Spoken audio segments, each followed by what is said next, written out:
Paul. Oh boy.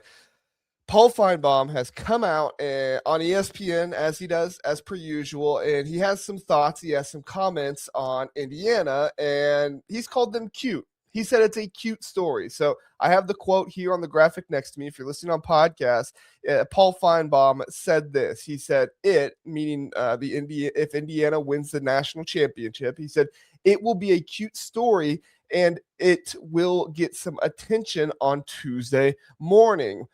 He references the guys talking to Matt. He says, but it really won't get that much. It's all about what's next in the NFC, AFC championship games.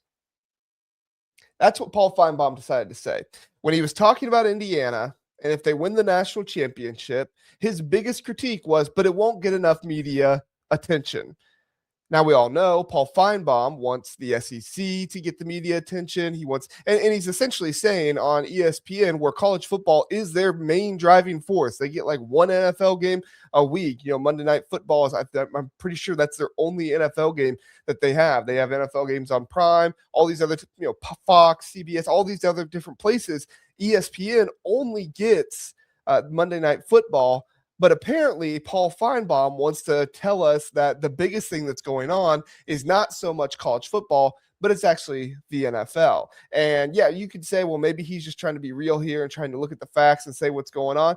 Even if that were the case, Paul Finebaum has a duty to college football as somebody who is talking about college football, who covers college football, to help other people understand how big of a moment this is. This isn't Georgia winning their second national championship in a row, and there's not very much parity in the sport. This is one of the most parodious, whatever you want to call it. This is one of the times when there has been the most parody in college football in the modern era, and it's been fantastic. And Indiana is a great part of that story. In all honesty, and I tweeted this out. Indiana's success has made it really easy to see who truly loves college football and who doesn't.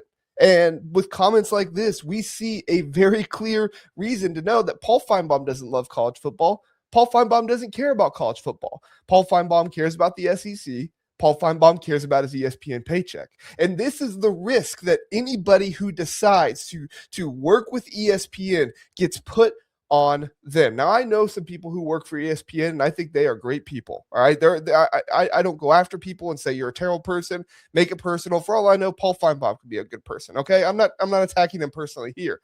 But what I am saying is that ESPN has become such an incredible SEC bias machine that any single person who decides to appear on their network, who decides to appear on their YouTube channels, their podcast channels, falls into the risk of having this I don't care about college football mindset. I only care about SEC football. And that's really what Paul Finebaum completely entails. There's a lot of people that want to talk about how, Joel Klatt is the Paul Finebaum of the SEC. Joel Klatt is the Paul Finebaum of the Big Ten. This guy's this guy. This guy's this.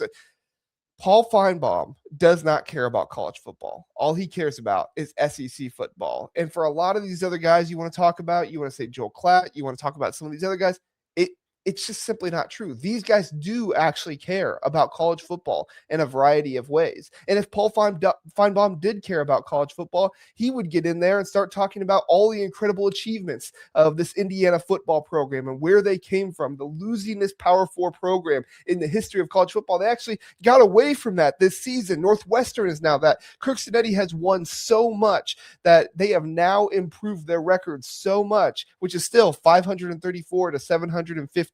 With 44 ties overall. It is still such a terrible record, but they did manage to pass Northwestern. And this story is apparently not big. This story is apparently not enough for ESPN to acknowledge that this is more than just Tuesday morning news. Now, I get it. There's not the parody here of Ohio State last year who lost 2 games. They lost to Michigan, and they're coming back. But there is so much in this. There is so much about Fernando Mendoza. There is so much about the coordinators and them, coming up with Kirk Cinetti, so many different ways. There's so much in here about how much Indiana has accomplished as a program, how much Indiana has accomplished for, in all essence of college football as well. I mean, this is the same network that was telling people last year that Indiana should not belong back in the college football playoffs. Remember, Kirk Herbstreit wanted to say, let's stop looking at wins. We don't want to look at wins anymore. Let's look at all these other stupid metrics and everything else. And that team that made them say all of those stupid things is now on the verge of winning the national championship, possibly. They are on the verge of possibly defeating Miami, a team that is also back. I think they already are back, but some Miami fans want to say they're not back until they win a national championship. I get that. But to defeat another team that has had issues the past years and they need to kind of revive their program and everything else, to do that as well, you can't say this is just a Tuesday morning story. You can't say it's just a Tuesday morning story. It is so much bigger than that. And because it's not SEC related, because they don't want to give the Big Ten credit, because they care more about what's on their television screens than what's happening on the field, they want to say it's not a big story. Indiana is a huge story. Indiana is one of the biggest stories in the modern college football era.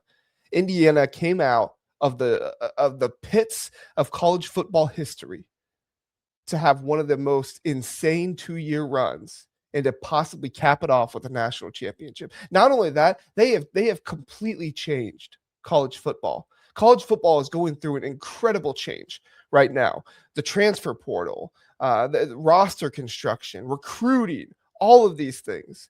Indiana is single-handedly changing the way many coaches look at creating their roster, at retaining their roster. Ohio State, the group that had developed here on their walls, just went away from we're going to focus mostly on recruiting to say we're actually going to let our star recruits, our star freshmen, our star sophomores, we're going to let them go to the portal because we got to bring in dudes that are going to be able to win it all. The biggest brand in college football, Ohio State, just said we're going to subtract our biggest slogan, developed here, and we are going to say portal here. I mean, they don't actually say that, but that's essentially what they're doing. Do they still have young guys who've grown up in their program and developed and stuff? Of course, but it's not the same. They had guys who were going to be starters, at least 2 or 3 guys that were projected to be starters on next year's team, hit the portal. So that way they could bring in a more established player, Terry Moore, right? A number of other guys out there. Devin McEwen possibly at wide receiver, Riley Parker, Kyle Parker possibly at wide receiver, James Parker, the Alabama transfer, John Walker, the defensive line transfer, all these guys that there would have been a spot for other dudes to be able to work up on there. It's changing. It's completely changing because of Kirk Cinetti in Indiana. They are changing who leads the conference of college football right now. Does this mean the Big Ten will lead it forever? No, of course not. But right now, the SEC not making the national championship game 3 years in a row, and if Indiana wins it all, that would cement the Big Ten as the best conference in college football. And nobody could make an argument against it. And honestly, they're changing the mindset of college football right now. I heard a quote from Cole Kubelik on the Cube show, which I do like Cole Kubelik. I think Cole Kubelik does a good job. He's an SEC guy, but I think he does a good job, and I think he gives credit where credit is due, which is, I think, what's most important. You can be an SEC guy, you can be a Big Ten guy, but if you give credit where credit is due, I think that's what's most important. And Cole Kubelik does that. Cole Kubelik on his show said that he was talking to Bryant Haynes, and Bryant Haynes said that one of the things that makes this Indiana team different from other teams is he said, quote, our team wants to win more than they want to get drafted, end quote. So many teams set the bar at get drafted. Let's win here, but also come to get drafted. You're going to come to Ohio State. You're going to come to Georgia. You're going to come to Alabama. You're going to come to USC, Oregon, whatever it might be. And you're going to get drafted high because we're going to make sure. But not at Indiana. That's not what Indiana says.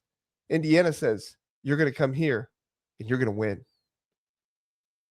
All of this is what should be talked about on ESPN, on Fox, on YouTube. All of this stuff is what should be dominating the airwaves right now of college football, because college football is going through one of the largest changes that it has gone through in the modern era. But it's not getting what it deserves. They're not talking about how connected this team is. They're not talking about how this team just went through their final practice. Holly Rowe did. Holly Rowe talked about it on X. She made a little video about it. And you can say that, well, there's no actual real football analysis here or anything like that. It's one of the reasons why we love college football is because it's not just football. It's tradition. It's where many of us went to university and started to form our lives, right? Started to figure out who we are. It's where some of us met the most important people in our lives, the friends that we'll have for the rest of our lives, sometimes our spouses, our partners for the rest of our lives. It's where some of us found our first job. College football is so much more than football. Yes, it is football, but it's so much more than football. And to be able to talk about that and talk about how these guys are leaving, like eligibility rules right now are in mass chaos and everything else. They're trying to hold all this stuff together. But these guys are going to have to leave. This isn't the NFL where it's like, we'll still be in the league, but we'll just be playing for a different team. Now, I mean, these guys that are graduating, these guys that are going to the draft, they know this was their last practice together. And Holly Rowe talked about that. I mean, I'll just show you the video real fast. It's a quick little video by Holly Rowe, and she gives some nice credit. All right, here it is. Okay, I'm a little emotional about something. I am just walking off the practice field where Indiana has just finished their practice. I'm sorry, my hair's crazy. After practice ends, all the players start going up to each other. I'm going to cry. And just hug each other. And they're just like, I love you, man. I love you so much. This is our last practice ever together. And this is going to be and they are so emotional with each other and loving and honoring and supporting each other. And I'm like, you just cannot make this up. There is something super special about this team. You feel it. I don't know if they're going to win Monday, but I can tell you this team loves each other. They're going to play hard for each other. And if you went to college and you have a connection to a college, if you didn't go to the college, obviously you can still be a fan there. I'm not one of those people. It's like you can't be a fan at a place because you didn't go to college there. But for a lot of people, if you did go to that college or you just had the college experience, you understand what these players are going through. You understand the love of the brotherhood that a football team goes through, the love of your brother that you go to school with, right? That you're friends with and you are going to be going away from, because that's what life does. But no, apparently it's just a story that won't make it past Tuesday morning. It's one of the most ridiculous things I've ever heard. I can get through a lot of what Paul Finebaum says. I can't get through that. We'll be right back. Like, subscribe, do all that good stuff. Gonna hit the next segment, talking more about Indiana. Let me know your thoughts on this down in the comment section. Are you with me that this is more than just football? That Indiana is accomplishing so many firsts in college football, that as a program, they are changing college football, that it deserves to be talked about? We'd love to hear your thoughts down in the comment section below.